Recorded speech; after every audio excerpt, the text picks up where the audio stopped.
अगर अवसर दस्तक नहीं देता है तो इंतज़ार में नहीं बैठना चाहिए, अपनी संभावनाओं का द्वार खुद बनाना चाहिए। दोस्तों, कामयाब होने के लिए एक मन में तड़प होनी चाहिए। दुनिया में हर इंसान कामयाब होना चाहता है, लेकिन हर इंसान कामयाब नहीं हो पाता है। जिसके मन में अपने लक्ष्य के प्रति तड़प होती है, वही इंसान कामयाब हो पाता है।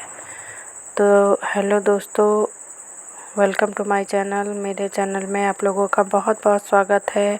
इन पॉजिटिव लाइनों के साथ ही शुरू करते हैं आज का व्लॉग। और ये लाइनें कितनी अच्छी कही गई हैं कि हमें कामयाब होने के लिए मन में एक तड़प होनी चाहिए, एक जुनून होना चाहिए। शायद जिसका जुनून सबसे ज़्यादा होता है, जिसकी तड़प सबसे ज़्यादा होती है, वही कामयाब हो पाता है। और यहाँ पर मेरा सुबह का काम शुरू है, खाना पीना बन रहा है और सब्ज़ी मैंने छौंक दी है। इसके बाद मैं अब आटा निकाल के आटा लगा के रख दूँगी और साथ ही बर्तन भी सेट कर दूँगी, किचन भी सेट कर दूँगी। क्योंकि खाना बनाते बनाते जैसे जल्दीबाजी में काम करते रहो तो काफ़ी किचन फैल जाता है। तो सब्ज़ी छौंकने के बाद मैं किचन समेट के और उसके बाद फिर अब आटा सान के रख दूँगी। और जल्दी होगी तो अभी रोटियां बना दूँगी, नहीं तो बाद में बनाऊँगी मैं। और जब हम काम करते हैं किचन में और किचन को हाथों हाथ समेटते जाते हैं तो किचन में ज़्यादा फिर मेहनत नहीं करनी पड़ती है। और जैसे कुछ लोगों की आदत होती है कि पूरा किचन ही फैला देते हैं, थोड़ा सा काम करते हैं और किचन पूरी ही फैल जाती है, फिर वो उसको लास्ट में साफ़ करते हैं। तो उसमें दो तरह के नुकसान होते हैं। एक तो कहीं मतलब चीज़ सामान रखने की कहीं जगह नहीं होती है और पूरा किचन फैला हुआ दिखता है। और दूसरा ये कि बाद में हमको बहुत ज़्यादा मेहनत करनी पड़ती है। और अगर हम काम करते करते अपने किचन को भी व्यवस्थित करते चलेंगे, ऑर्गेनाइज़ करते चलेंगे, तो हमें बाद में मेहनत नहीं करनी पड़ती है। हाथों हाथ जैसे बहुत से लोग होते हैं कि बर्तनों का भी ढेर लगाते रहते हैं कि हम अभी नहीं, बाद में धोएंगे। तो ये सब चीज़ें मतलब एक इकट्ठा करने में बहुत मेहनत हो जाती है। और अगर 2 बर्तन भी रखे हैं, हाथ धोने आप गए हैं तो बर्तन को खंगरा दिया है, साफ़ कर दिया है, तो बर्तन भी ढेर नहीं लगते हैं। और अब देखिए, किचन का काम कंप्लीट करने के बाद ये मैंने कटिंग आपके साथ शेयर की थी। तो मैं अपनी सासू माँ का कुर्ता बना रही हूँ, मतलब सलवार सूट। तो सलवार तो सिल गया है और ये काफ़ी अच्छा सूट का पीस है।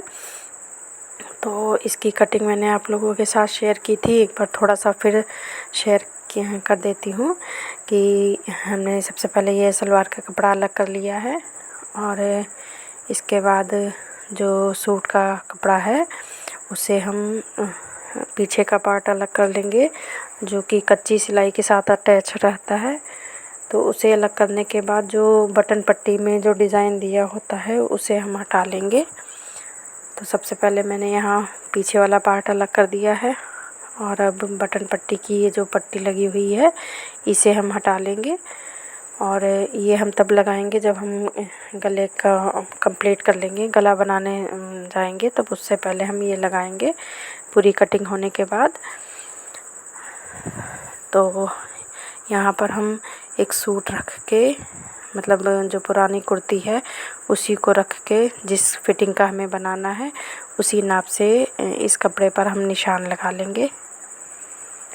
तो निशान के लिए सबसे पहले हमें लंबाई में नाप लेनी है, कितना लंबा हमारा कुर्ता बनेगा वो लेंगे।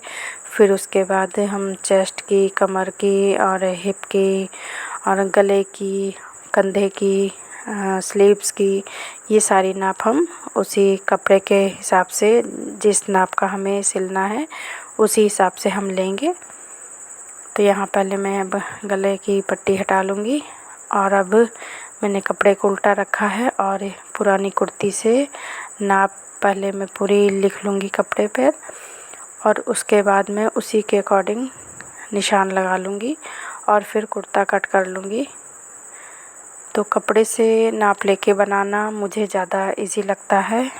शरीर से नाप लेके बनाने में मुझे थोड़ा सा दिक्कत होती है।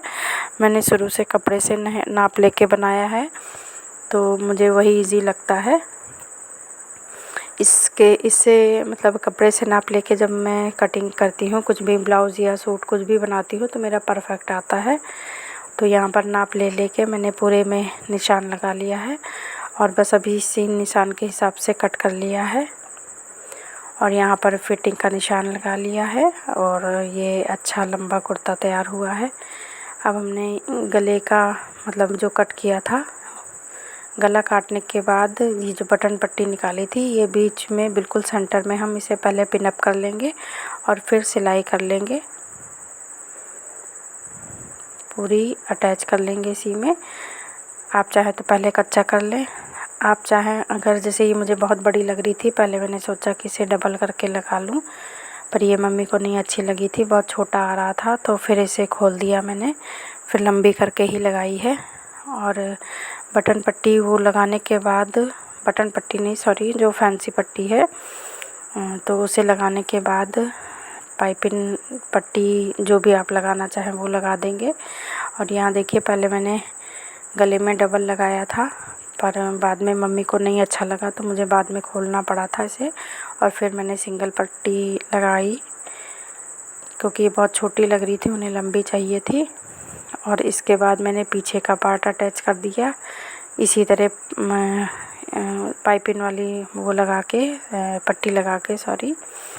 तो फिर ये जो आस्तीन बनाई थी, आस्तीन की शेप जो काटी थी, उसमें भी मैंने सलवार का कपड़ा बचा था तो इस तरह डबल पट्टी मतलब एक पट्टी काटी है, उसे डबल कर लिया है और कपड़े को हमने उल्टा रखा है, उल्टी साइड से हम सिलाई करेंगे इस तरह रख के। और इस तरह सिलने के बाद हम इसे आगे की तरफ मोड़ देंगे, सीधे पार्ट की तरफ हम इसे मोड़ देंगे। तो यहाँ पर भी हमारा एक अच्छा सा डिज़ाइन बन जाएगा, मतलब सलवार के कपड़े का जब आस्तीन में लग जाएगा तो वो अच्छा सा डिज़ाइन बन जाता है। और मैं लगातार सिलाई नहीं कर सकती हूँ तो बीच बीच में उठ जाती हूँ, और वैसे भी घर में बहुत सारे काम होते रहते हैं तो कभी कुछ ब्रेक भी हो जाता है और मन भी लगा रहता है। तो यहाँ पर देखिए मैंने आस्तीन में जो सलवार का कपड़ा लगाया तो उसे दोनों आस्तीनों में लगा लिया है। इस तरह आगे आस्तीनों में बॉर्डर जैसा आ जाएगा तो ये देखने में सुंदर लगता है। आप चाहें तो यहाँ पर कोई भी डिज़ाइन बना सकते हैं। मैंने एजेड के हिसाब से बिल्कुल सिंपल कुर्ता बनाया है। तो यहाँ पर इन्हें लगाने के बाद मोहरी और इसकी शेप जो होती है, फिटिंग होती है आस्तीन की, और ये देखिए कमर की और सीने की पूरे कुर्ते में फ़िटिंग कर ली है और आस्तीनों में भी फ़िटिंग कर ली है। ये देखिए अब कुर्ते को हम उल्टा लेंगे और आस्तीन का पार्ट सीधा लेंगे और फिर इसे गोलाई से इस तरह अंदर से निकाल के, कुर्ते के अंदर से ऐसे निकाल के आस्तीन को गोलाई में हम सिल लेंगे तो आस्तीन और कुर्ता दोनों आपस में सिल जाएंगे। इस तरह बीच में डाल के हम पहले नाप लेंगे, बराबर आना चाहिए, जो कम ज़्यादा हो तो एक दूसरे को मतलब सिलाई लगा सकते हैं। और पूरा कंप्लीट करने से पहले मैंने मम्मी से चेक करा लिया था कि ढीला टाइट कैसा है, और बाद में मैंने उसे फिटिंग कर दिया है।